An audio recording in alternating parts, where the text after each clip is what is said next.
Happy Hanukkah. So we're reading One Candle is by Eve Bunting, illustrated by K. Wendy Pop. This Hanukkah is like every other one. Our house is filled with food and family and delicious cooking smells. Our great Aunt Rose is here. She's Grandma's sister.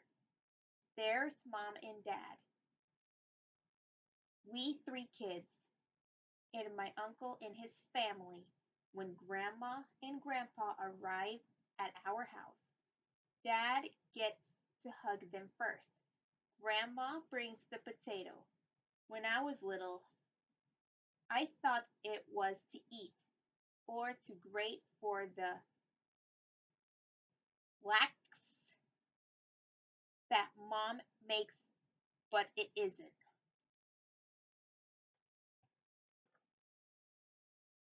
Grandma puts the big brown potato on the plate in the middle of the table, and great Aunt Rose leans across to touch it with a trembling finger. Her glasses are mist over. Poor great Aunt Rose, my cousin Nancy whispers. She's crying again this year. You'd cry too if you were her, my big sister Ruth says.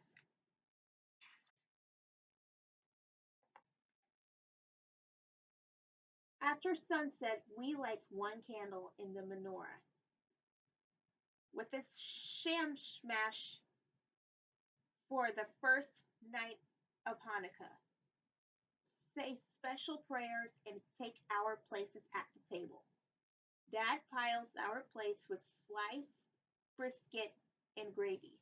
Mom passes the latkes and the dishes mounted high with applesauce. The candles in the menorah burn low, and shadows tremble on the ceiling. The table buzzes with conversation. I love all our holidays when we're together like this. But maybe I love Hanukkah most of all.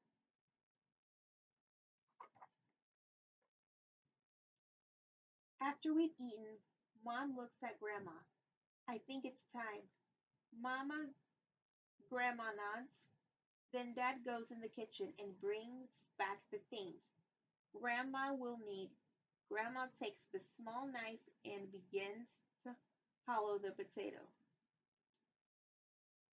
We are all very quiet, even my cousin, Baby Sam, who has been fussing all through dinner, trying to pull off his bib.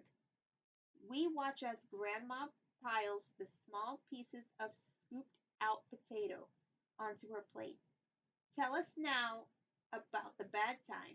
Mama, Mom says. Her voice is so soft and loving.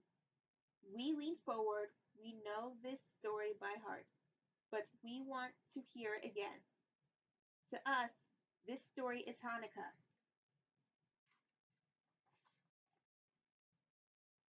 Grandma takes Great Aunt Rose's hand. Well, it happened. When we were young, we were separated from our families and put into a camp.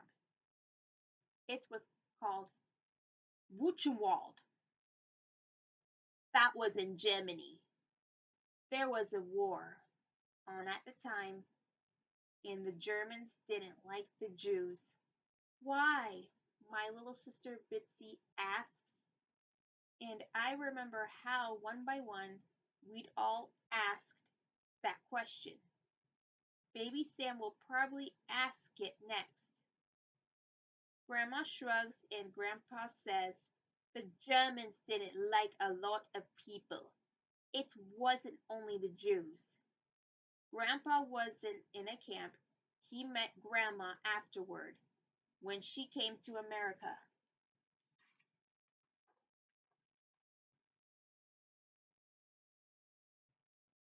The camp was like the worst prison you could imagine. Grandma says we were always hungry, always cold. There were 7 women in our barracks. But at least Rose and I were together. Great Aunt Rose begins to whisper the names of the other women, the way you'd say a prayer. Rose was 13. I was 12. Grandma says. Uncle Leon shivers. Just Ruth's age.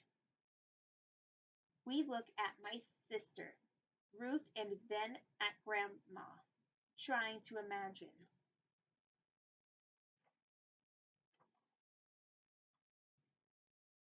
The older women worked in the fields.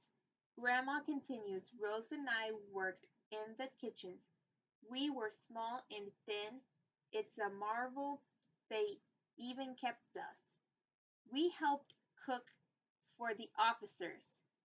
Grandma leans back in her chair and closes her eyes. Her chin quivers. All that wonderful food, none of it for us. I look around the table. I am full from Mom's delicious cooking. And there are still leftovers. I can't imagine going hungry.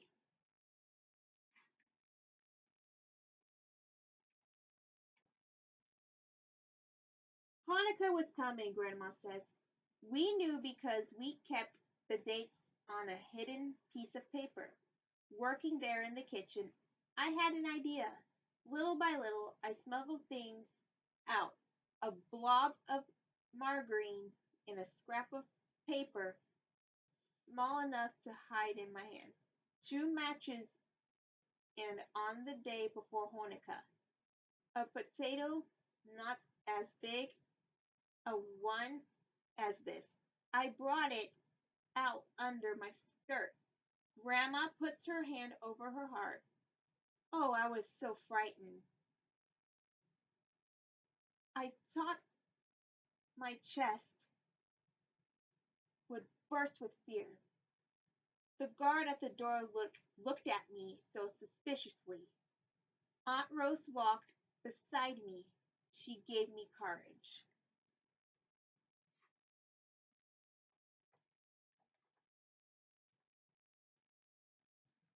Great Aunt Rose shakes her head. I had no courage to give you. Lily, you held me up.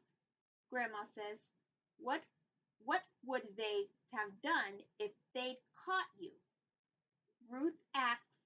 Great Aunt Rose gives a little moan. There, there. We were all right, Grandma says. She squeezes her sister's hand.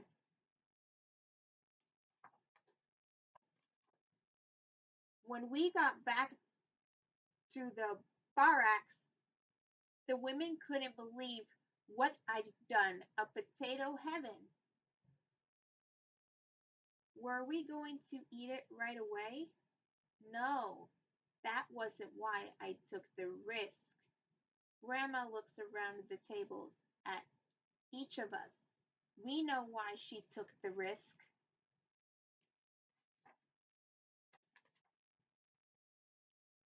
I hollowed out part of that potato, the way I did with this one. Grandma touches the potato and stares down at it. We ate the pieces I'd saved. Nancy interrupts. Raw, yuck! Grandma smiles and nods her head. Delicious, better than any candy. Then we put the margarine I'd stolen into the potato, pulled a thread from Rose's skirt to make a wick, and lit the flame. She pauses. We had one candle for Hanukkah. That Hanukkah candle lifted us, Grandma says, and there are tears in her eyes. It lifts us to the stars. Bitsy screws up her face. How could it lift you, Grandma? In our minds, sweetheart, in our hearts.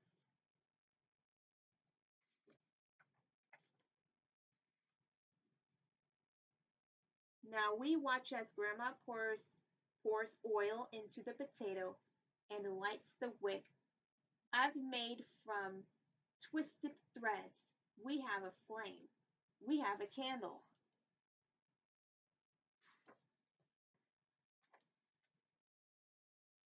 Grandma wipes away her tears, and we all stand up. May I take it? I ask. Yes, Grandma says.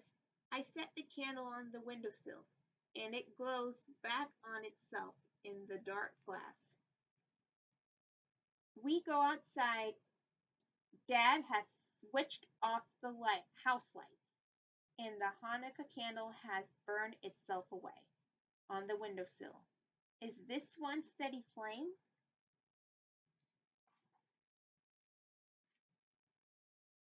My sister Ruth whispers close to my ear. Why do you think Grandma wants to do this every year? I shrugged my shoulders because I don't know for sure.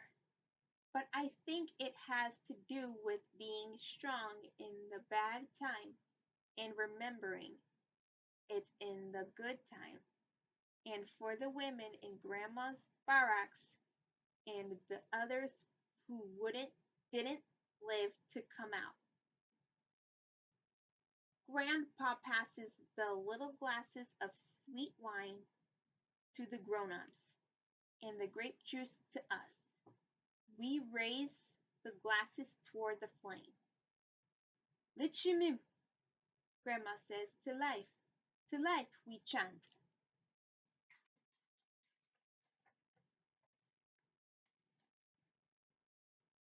And in that moment, we are lifted to the stars. The end.